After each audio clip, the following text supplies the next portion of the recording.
Here are 55 of the worst things Trump did during his presidency. Since Donald Trump left office just over a year ago now, he has moaned that the election was stolen from him and said he should have won. These claims have been widely disputed, but even if they were true, it is worth remembering what he was like as a president, and why he absolutely should not be one again. So, here are 55 of his worst acts when he held office. 46.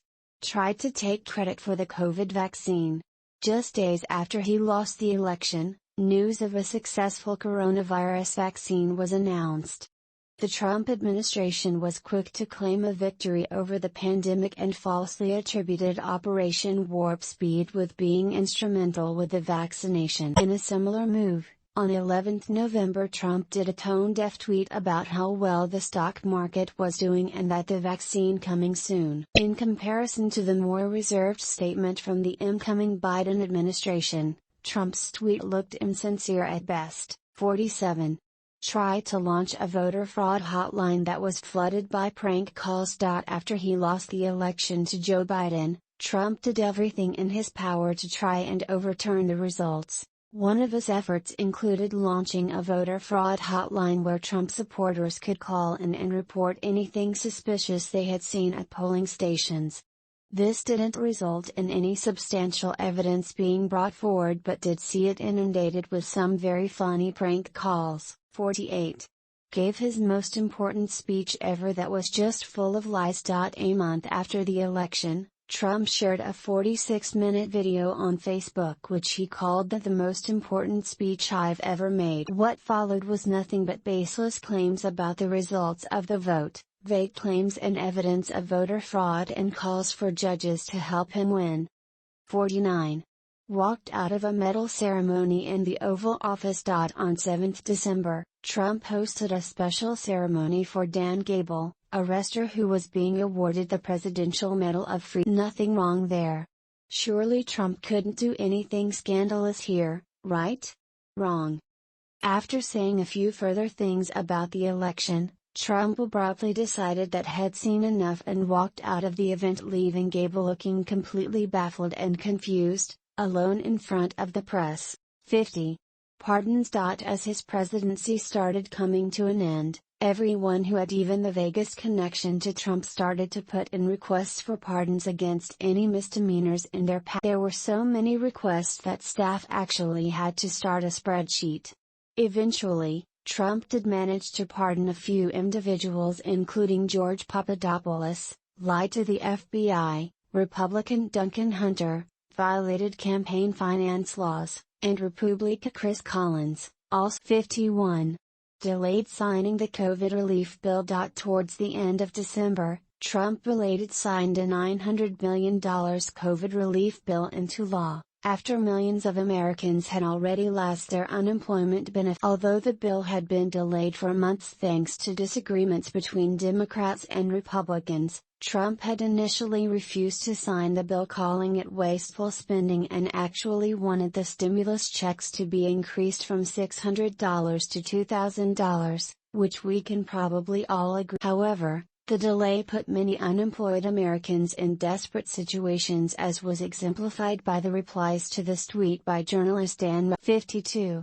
Edited a video to make it look like he won the Nobel Prize. Nearly 2 months after the election, Trump released a bizarre campaign video, which parodied a beef commercial from the 1990s. If that wasn't strange enough, an image included in the short video featured Trump on the White House balcony with the Israeli Prime Minister and officials from UAE and Bahrain, with a Nobel Peace Prize superimposed onto it for no apparent reason at all other than to make it look like he might have actually received the prestigious. 53. Attacked a Republican for having a brother that doesn't exist. As his options for overturning the election started to run dry, Trump began lashing out at Republicans, specifically targeting Brad Raffensperger, the Secretary of State. In a strange moment, Trump tweeted a conspiracy theory that Raffensperger's brother works for China and that they definitely don't want Trump. The only problem is that Raffensperger doesn't have a brother at all. 54. Asked Georgia officials to fix the election for him.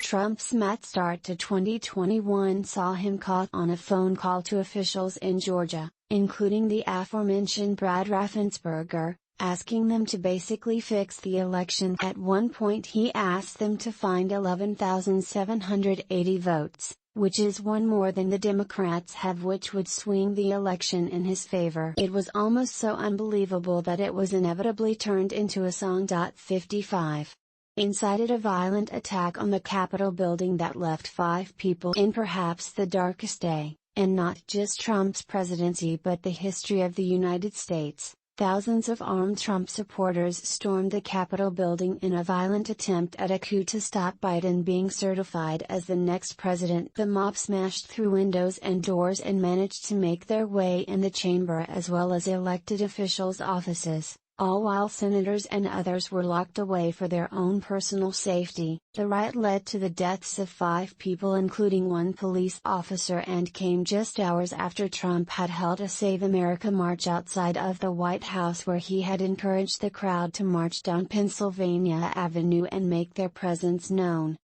Trump failed to immediately act to stop the riot and eventually tried to distance himself from any blame. The aftermath saw members of Congress call for Trump to be immediately impeached, whereas on social media, Trump's Twitter account was permanently suspended and he was locked out of many other platforms to prevent any further incitements of violence. For all of the scandals that has dogged Trump's presidency, the image of his rabid supporters draping Trump flags over the steps of the Capitol, intimidating the press and overall posing a threat to democracy will be the enduring legacy of his president. Well, that was exhausting.